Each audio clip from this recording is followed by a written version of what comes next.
नमस्ते मित्रों। जैसा कि अपन रिट 2022 के लिए वीडियो की सीरीज चला रहे हैं, उसमें आज आपके लिए बहुत इम्पोर्टेंट जो कि बाल मनोविज्ञान की वीडियो लेके आया हूँ मैं आपके लिए। जो साइकोलॉजी में आपके एक टॉपिक है, फर्स्ट टॉपिक है मानव विकास, बाल विकास से संबंधित है। इसमें अपन वर्दी और विकास पढ़ेंगे और जो भी अवस्थाओं के बारे में है आपके सिलेबस में फर्स्ट यूनिट में ये मानव विकास के बारे में है।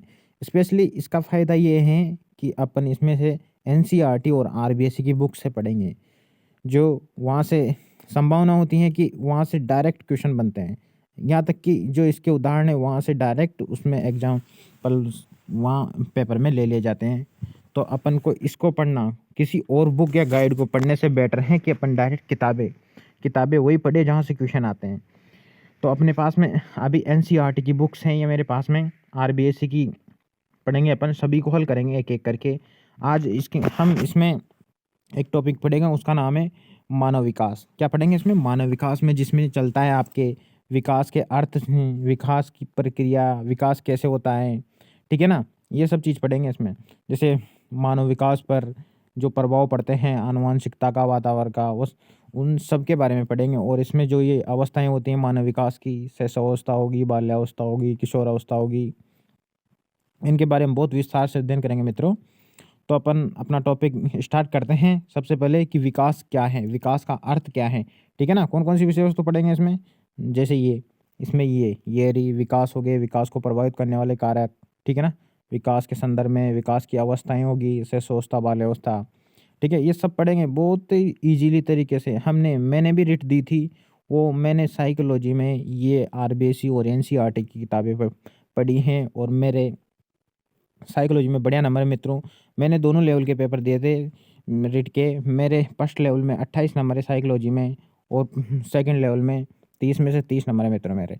और मैं यही कहना चाहता हूँ कि आप जो किताबें पढ़ो ना, वो बोर्ड की किताबें पढ़ना बस। कोई से भी सब्जेक्ट हो गया, साइकोलॉजी होगी, हिंदी हो गया, कोई सा भी जीके, वो बोर्ड की जो आरबीएससी किताबें आती है ना, वो पढ़ना बस मित्रों। मेरा तो यही कहना है, क्योंकि क्वेश्चन उनमें से क्या है, डायरेक्ट आते हैं, ठीक है ना। तो अपन साइकोलॉजी में यही पढ़ेंगे। तो अपन साइकोलॉजी में स्टार्ट करते हैं अपना विकास से अपन स्टार्ट करते हैं। जैसे आपको वैसे पता ही है विकास किसे कहते हैं अपन। विकास वो प्रक्रिया है जो निरंतर चलने वाली प्रक्रिया है और अपनी अभिवृद्धि होती है। अभिवृद्धि वो सीमित निश्चित काल तक चलती है, ठीक है ना। अभिवृद्धि से मतलब है अभिवृद्धि ग्रोथ, अपनी जो शारीरिक परिवर्तन से हैं, जो अपना लंबाई बढ़ती है, वजन बढ़ता है। ये किस में आते हैं? जो अपने भौतिक परिवर्तन, जो अपने दैहिक परिवर्तन होते हैं, जो किस में आते हैं? ये आते हैं ग्रोथ में आते हैं मित्रों। किस में आते हैं? ग्रोथ।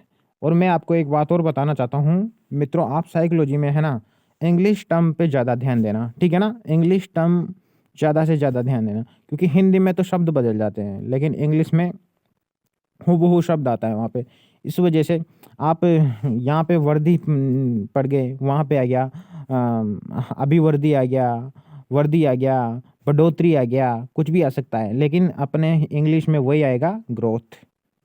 तो अब मैंने बताया ना, ग्रोथ किसे बोलते हैं? अपने शारीरिक दैहिक परिवर्तन होते हैं उसको अभिवर्ती बोलते हैं। और विकास किसे बोलते हैं? अपने विकास के सभी पक्षों में होने वाले परिवर्तन जो निरंतर चलते हैं और प्रगतिशील होते हैं, उसे अपन विकास बोलते हैं। जैसे पढ़ते हैं मित्रों, इसमें क्या है, जब हम विकास के बारे में सोचते हैं तो अपवाद रूप से हम दैहिक परिवर्तनों के बारे में सोचते हैं। सही बात है, दैहिक अभिवृद्धि में आते हैं मित्रों उसके बारे में, क्योंकि घर में भाई बहन में, विद्यालय में मित्रों, सहयोगी में, अथवा घर में माता पिता एवं दादा दादी, अपने आसपास के अन्य लोगों में ये परिवर्तन सामने देखते हैं। अपन देखते हैं अपने घर परिवार में, गर्भधान से लेकर मृत्यु के क्षणों तक। कहाँ तक मित्रों? गर्भधान से लेकर मृत्यु के क्षणों तक हमें मात्र दैहिक रूप से परिवर्तन ही नहीं होते, अपना शारीरिक परिवर्तन ही नहीं होता। कुल मिला के ऐसे बोलना चाहते हैं कि अपने जो परिवर्तन दैहिक ही नहीं होते हैं, बल्कि हम सोचते हैं, भाषा के उपयोग, सामाजिक संबंधों को विकसित करने के तरीकों के आधार पर परिवर्तन होते रहते हैं। याद रखें कि परिवर्तन एक व्यक्ति के जीवन की किसी एक क्षेत्र तक सीमित नहीं है, ये व्यक्ति के जीवन भर चलते रहते हैं। परिवर्तन कहाँ तक चलते रहते हैं? जीवन भर परिवर्तन चलते रहते हैं मित्रों।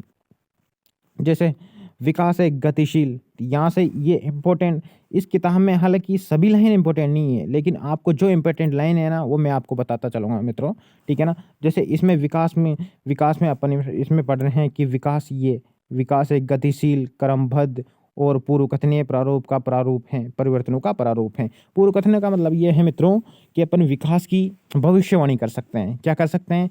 अपनी वहाँ पे विकास से संबंधित स्टेटमेंट पूछते हैं मित्रों, विकास के बारे में ये कौन सा सही नहीं है, ये कौन सा गलत है, ऐसे पूछते हैं। तो अपन पूर्वकथनीय परिवर्तनों का प्रारूप है विकास, ठीक है ना। मतलब विकास की अपन भविष्यवाणी कर सकते हैं, ठीक है। जो गर्भधान से प्रारंभ होता है मित्रों, ये याद रखना, विकास हमेशा गर्भधान से प्रारंभ हो जाता है और जीवन पर्यंत चलता है। जबकि अभिवृद्धि कहाँ तक चलती है मित्रों? अभिवृद्धि चलती है ओनली निश्चित काल तक, अपनी परिपक्वता तक, ठीक है ना। विकास में मुख्यतः समवर्धी एवं हाश हैं जो वर्धावस्था में देखा जाता है। और मित्रों एक बात ये याद रखना कि विकास में वृद्धि भी होती है और हास भी होता है, जबकि अपनी अभिवृद्धि जिसको अपन ग्रोथ बोलते हैं उसमें केवल वृद्धि होती है, बढ़ोतरी होती है, ठीक है ना। तो अपन अभिवृद्धि को तो अपन क्या बोल सकते हैं? अभिवृद्धि को तो अपन धनात्मक प्रवृत्ति की बोल सकते हैं, और विकास को अपन बोलेंगे धनात्मक के साथ में ऋणात्मक भी, ठीक है ना, क्योंकि इसमें हास होता है। इसके परिवर्तन, जैसे अपन कब बोलते हैं कि अभिवृद्धि के परिवर्तन रचनात्मक परिवर्तन कहलाते हैं, जबकि विकास के परिवर्तन रचनात्मक और विनाशात्मक दोनों होते हैं मित्रों, ठीक है ना। दोनों इस तरह के परिवर्तन निहित होते हैं इसमें विकास में, ठीक है। आगे पढ़ते हैं मित्रों। विकास जैविक संज्ञानात्मक सामाजिक सांवेगिक प्रक्रियाओं की परस्पर क्रिया से प्रभावित होता है। माता पिता से वंशानुगत रूप से प्राप्त जीन के कारण होने वाले विकास, जैसे लंबाई, ये अपने वंशानुक्रम के कारण होते हैं मित्रों ये परिवर्तन, ठीक है ना। जैसे लंबाई डिपेंड करती है इस पे, वजन, मस्तिष्क, हृदय, फेफड़े का विकास इत्यादि, ये सभी विकास अपने वंशानुक्रम पर प्रभावित, ये वंशानुक्रम इनको प्रभावित करता है। ये सभी जैविक प्रक्रियाओं में आते हैं, ठीक है मित्रों। किस में आते हैं? जैविक प्रक्रियाओं को इंगित करते हैं। विकास में संज्ञानात्मक प्रक्रिया, विकास में अपने मित्रों संज्ञानात्मक प्रक्रिया भी चलती हैं। संज्ञानात्मक प्रक्रिया की भूमिका के संबंध,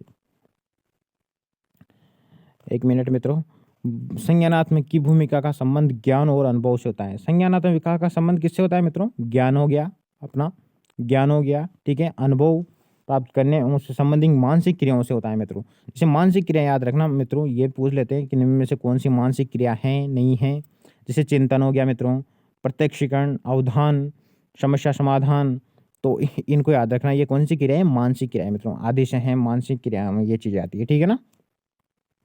विकास को प्रभावित करने वाली समाज सांवेगिक प्रक्रियाएं, और विकास को ये प्रभावित करने वाली कैसी हैं? समाज और संवेगात्मक प्रक्रियाएं मित्रों का संबंध एक व्यक्ति की दूसरे के साथ अंतःक्रिया में होने वाले और संवेग तथा व्यक्ति में होने वाले परिवर्तनों से हैं।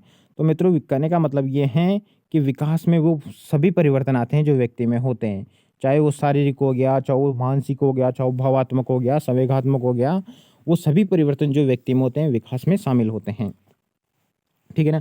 एक बच्चा अपनी माँ से लिपट जाता है। एक छोटी बच्ची का अपने भाई के प्रति स्नेह, ये अपने संवेगात्मक विकास को दिखा रहे हैं मित्रों, ठीक है ना। किशोरों का में छाड़ने पर दुखी होना, ये अपने संवेगात्मक विकास को दिखा रहे हैं, जो विकास में जो किस में आते हैं? अपने संवेगात्मक विकास में आते हैं, ठीक है मित्रों। तो इसमें अपन ने विकास के संदर्भ में पढ़ रहे हैं विकास क्या होता है। अब इसमें आगे देखेंगे मित्र अपन कि विकास की, यहाँ से अपनी विकास की विशेषता आएगी। विकास के बारे में समझा कि विकास क्या होता है। अभी विकास की विशेषताएं मित्रों, इनको बहुत ध्यान से देखना मित्रों। आप ये ऐसी बुक्स हैं RBSU और NCERT की, डायरेक्ट लाइनें मिलेगी आपको वहाँ पे, क्या वो डायरेक्ट लाइनें मिलेगी, इसको बहुत ध्यान से पढ़ना।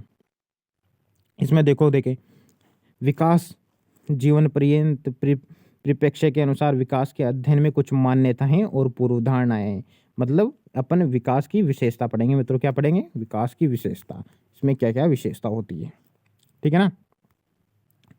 अब देख लेते हैं विकास में कौन कौन सी विशेषता होती है मित्रों। जैसे विकास जीवन भर चलने वाली प्रक्रिया, अपन ने जैसे देखा ही है कि विकास कैसी प्रक्रिया है? जीवन भर चलने वाली प्रक्रिया है, ये कंटिन्यू चलती रहती है निरंतर। जैसे एक सिद्धांत होता है निरंतरता का सिद्धांत, वो यही कहता है कि विकास जन्म जीवन भर चलता रहता है मृत्यु तक, ठीक है ना। अर्थात विकास गर्भधान से प्रारंभ होकर वृद्धावस्था तक सभी आयु समूह में जब तक आदमी वृद्ध होकर मर नहीं जाता तब तक विकास चलता रहता है मित्रों, ठीक है ना। तो सभी आयु समूह में क्या होता है वो इसमें इसमें प्राप्तियों और हानियाँ दोनों शामिल हैं। जैसा मैंने बताया मित्रों आपको कि विकास में दो चीज़ शामिल होती हैं। इसमें विकास धनात्मक भी होता है और विकास ऋणात्मक भी होता है। कहने का मतलब है विकास में ह्रास भी होता है और विकास में बढ़ोतरी भी होती है। ये विकास की एक इम्पोर्टेंट विशेषता है मित्रों जो आपको याद रखनी है। जो संपूर्ण जीवन विस्तार में गत्यात्मक तरीके से होता है, ठीक है। कैसे होता है? गत्यात्मक तरीके से एक पक्ष में परिवर्तन के साथ दूसरे पक्ष में भी परिवर्तन आता है और ये अंतःक्रिया करती हैं, ठीक है। गत्यात्मक तरीके से अंतःक्रिया करती हैं। मान लो विकास के कितने पक्ष होते हैं? विकास के शारीरिक पक्ष हो गया, मानसिक पक्ष हो गया, भावात्मक पक्ष हो गया, सामाजिक पक्ष हो गया। ये सभी पक्ष एक साथ मिलके मित्रों क्या करते हैं? आपस में अंतर संबंधित क्रिया करते हैं और आपस में अपने विस्तार करते हैं और चलते रहते हैं। जीवन भर इनका विकास होता रहता है। जैसे सेकंड विशेषता है मित्रों अपनी कि जन्म से मृत्यु तक की संपूर्ण अवधि में मानव विकास की विभिन्न प्रक्रियाएं जैसे जैविक, संज्ञानात्मक, समाज संवेगात्मक एक व्यक्ति के विकास में एक दूसरे से घनिष्ठ रूप से संबंधित हैं। वो मैंने अभी बताया था मित्रों, वही है कि विकास में हर चीज़ अंतःक्रियात्मक रूप से संबंधित है, घनिष्ठ रूप से एक दूसरे से रिलेटेड है। जैसे व्यक्ति का अगर शारीरिक विकास कमज़ोर है तो उसका दूसरे विकासों पर भी प्रभाव पड़ेगा मित्रों। तो यही बताता है कि हर पक्ष व्यक्ति का एक दूसरे से संबंधित है। आगे देखते हैं, विकास बहुदिशीय होता है मित्रों। विकास बहुदिशीय होता है। इसमें एक दिए हुए आयाम के कुछ आयामों घटकों में वृद्धि हो सकती है जबकि कुछ में ह्रास हो सकता है। जैसे मैंने बताया था मित्रों आपको कि किसी में वृद्धि हो सकती है तो किसी में ह्रास प्रदर्शन हो सकता है। उदाहरण के तौर पर अपन देखते हैं इसमें, उदाहरण के लिए प्रोडू के अनुभव उन्हें आर्थिक बुद्धिमान बना सकते हैं तथा उनके निर्णयों को दिशा प्रदान कर सकते हैं। सही बात है प्रोडू की। जबकि उम्र बढ़ने के साथ गति की मांग करने वाले कार्यों जैसे दौड़ना पर एक व्यक्ति का निष्पादन कम हो जाता है। तो मतलब उसमें कुछ ह्रास हो जाता है मित्रों ना। कभी तो वृद्धि होती है लेकिन वृद्धावस्था में कुछ ह्रास भी होते हैं। तो अगर थर्ड विशेषता देख ली अपने, फोर्थ देखते हैं,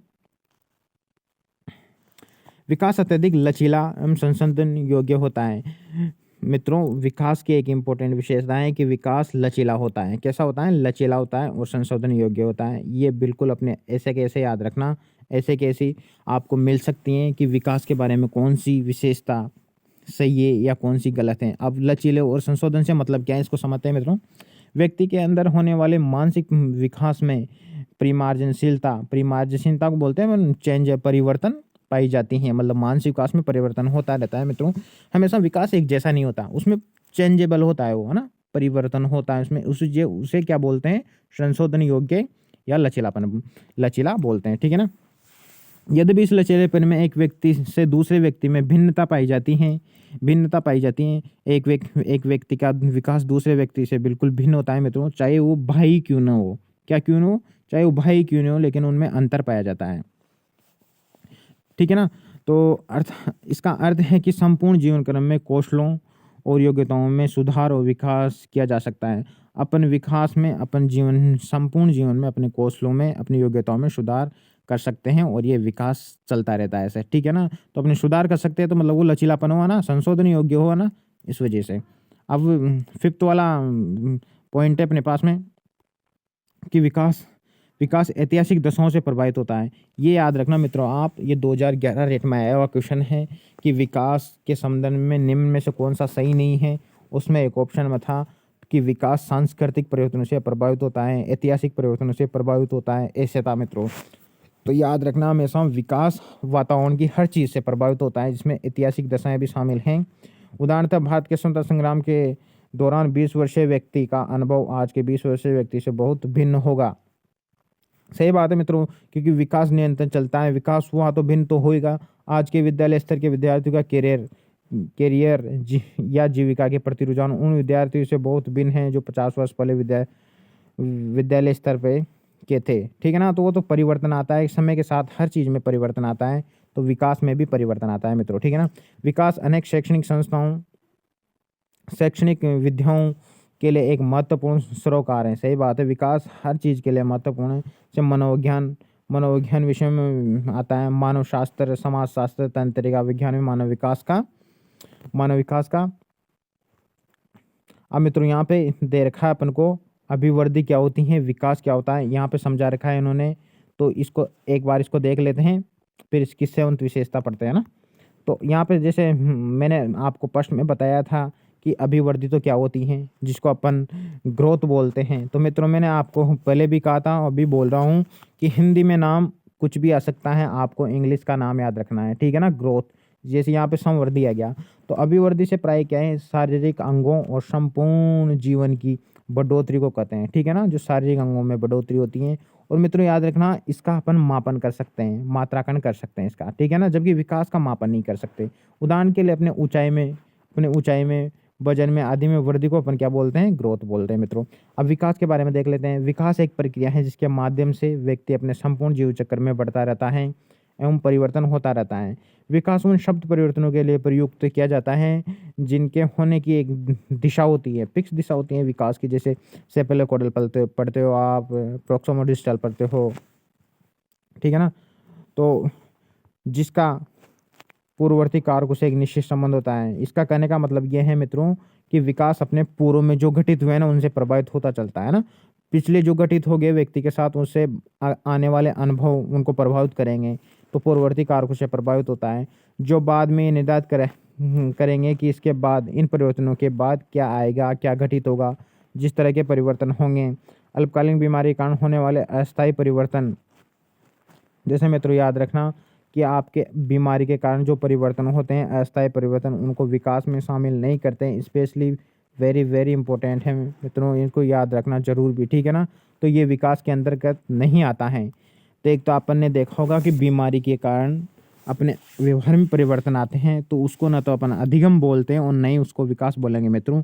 ये चीज़ और वंस अगेन मैं रिपीट कर रहा हूँ, इसको याद रखना, ठीक है ना, क्योंकि इसका क्वेश्चन बन रखा है और मैंने पढ़ा भी है कहीं पे, ठीक है ना, कि बीमारी के कारण होने वाले अस्थायी परिवर्तन को अपन विकास कहेंगे या नहीं कहेंगे, और ये यहाँ पे भी मिल गया। इस वजह से बोल रहा हूँ मित्रों आपको कि इस बुक को पढ़ना है और जो मैं बताता चलूँ वो पढ़ते जाना बस आप, तो ठीक है ना।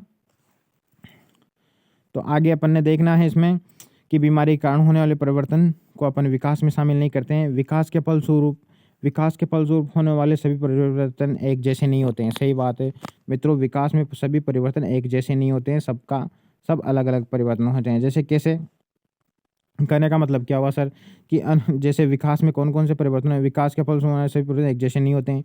अतः आकार में परिवर्तन होता है विकास में, जो कि शारीरिक अभिवृद्धि को दर्शाता है। अनुपात में परिवर्तन होता है, सही बात है मित्रों, जो कि बच्चे से प्रौढ़ बनते हैं। अभिलक्षणों, आकृति में परिवर्तन होता है, जैसे दूध के दांतों का निकलना, ये आकृति में अपने अभिलक्षणों में परिवर्तन आना, नई आकृतियों अभिलक्षणों को आना, ये सभी परिवर्तन अपनी गति और व्यापकता के स्तर पर भिन्न होते हैं। और मित्रों इन परिवर्तनों के बारे में बताया था हरलॉक ने। मित्रों याद रखना, इन परिवर्तनों के बारे में किसने बताया था, हरलॉक ने। क्या बताया था हरलॉक ने, कि इस आकार में परिवर्तन, अनुपात में परिवर्तन, अब नए लक्षणों का आना और पुराने लक्षणों का चला जाना, इनके बारे में बताया था हरलॉक साहब ने ना। तो ये तो अभिवृद्धि और विकास के कंसेप्ट हुए मित्रों। विकास, अब समवर्धी विकास का एक पक्ष है, ये भी याद रखना।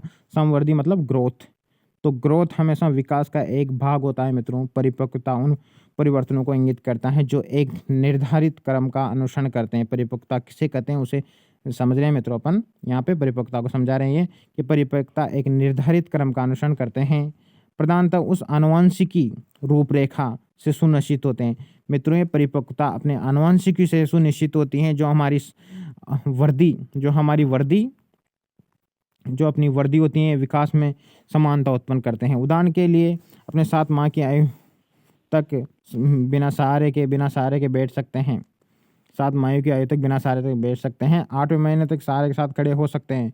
तो मित्रों ये फैक्ट वो वेरी इंपॉर्टेंट है, आपको याद रखना है कि क्वेश्चन आ सकता है आपके, कि स्पेशली इसलिए जोर दे रहा हूँ। ऐसे फैक्ट तो बहुत सारे हैं मित्रों, लेकिन मैं स्पेशली जोर इस पर क्यों दे रहा हूँ, क्योंकि ये NCERT RBSC के फैक्ट हैं जो कि ऐसे कैसे उठा लेते हैं वो, और तो अपन कितने को याद करें, लेकिन कम से कम इसमें है ये फैक्ट, तो इसको तो याद कर ही सकते हैं। जैसे वहाँ पूछ लेगा कि बालक बिना सहारे के कितने माह में बैठ सकता है, तो अपन को क्या बताना पड़ेगा मित्रों, 7 माह बताना पड़ेगा। और अपनी हर गाइड में अलग अलग देखेंगे इनको मित्रों, अलग अलग देखेंगे, लेकिन वहाँ पे बोर्ड ऑप्शन मानेगा इस किताब का, ठीक है ना, RBI NCERT की किताब को मानेगा। तो याद रखना, बालक बिना सहारे के बैठता है 7 माह में, ठीक है ना। और 8वें माह तक सहारे के साथ खड़ा हो सकता है, ये भी याद रखना है मित्रों आपको। और 1 वर्ष को उम्र तक चलने लग जाता है, और 1 वर्ष का जैसे होता है तो वो चलने लग जाता है। एक बार जब बच्चे की आधारभूत शारीरिक संरचना पर्याप्त रूप से विकसित हो जाती है, तो इन व्यवहारों में कुशलता प्राप्त करने के लिए उपयुक्त परिवेश और थोड़े से अभ्यास की आवश्यकता पड़ती है। फिर जैसे बच्चा बड़ा होता है, वैसे वैसे क्या होता है मित्रों, आदमी का विकास होता चला जाता है और वो अपने आप में परिपक्व हो जाता है और परिपक्वता आ जाती है उसमें, ठीक है ना। तो ये अपने विकास के बारे में पढ़ा मित्रों। और जैसे आगे इसमें पढ़ते हैं विकास क्रम, कि विकास किससे प्रभावित होता है, किससे नहीं होता है। जैसे क्रम विकास, ये विकास क्रम के संबंध में कुछ दे रखा है यहाँ पे, इसको देखते हैं ये क्या है। विकास क्रम प्रजाति विशिष्ट परिवर्तनों को कहते हैं। प्राकृतिक चयन एक विकासवादी प्रक्रिया है मित्रों, ऐसे ज़्यादा इम्पोर्टेंट नहीं है, वो आगे वाला लेता है हम। तो अपन जैसे विकास की विशेषता पढ़ रहे थे, उसमें अपन ने पढ़ लिया था, 6 विशेषता पढ़ ली थी, ठीक है ना। 7वीं विशेषता के रूप में अपन पढ़ते हैं अब। 7वीं विशेषता क्या है मित्रों, जैसे पढ़ लेते हैं इसको भी,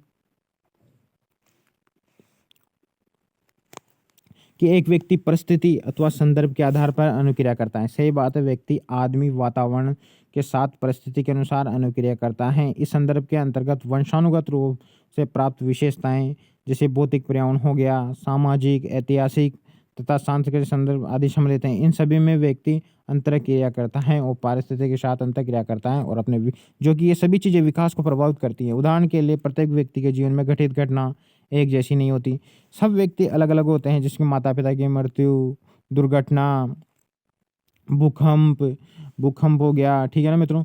और भूकंप आदि एक व्यक्ति के जीवन क्रम को जिस प्रकार प्रभावित करते हैं, वैसे ही पुरस्कार जीतना, अच्छी घटनाएं, सभी सभी, चाहे वो सकारात्मक हो, चाहे सकारात्मक घटना हो मित्रों, चाहे नकारात्मक घटना हो, विकास को हर चीज़ प्रभावित करती है, ठीक है ना।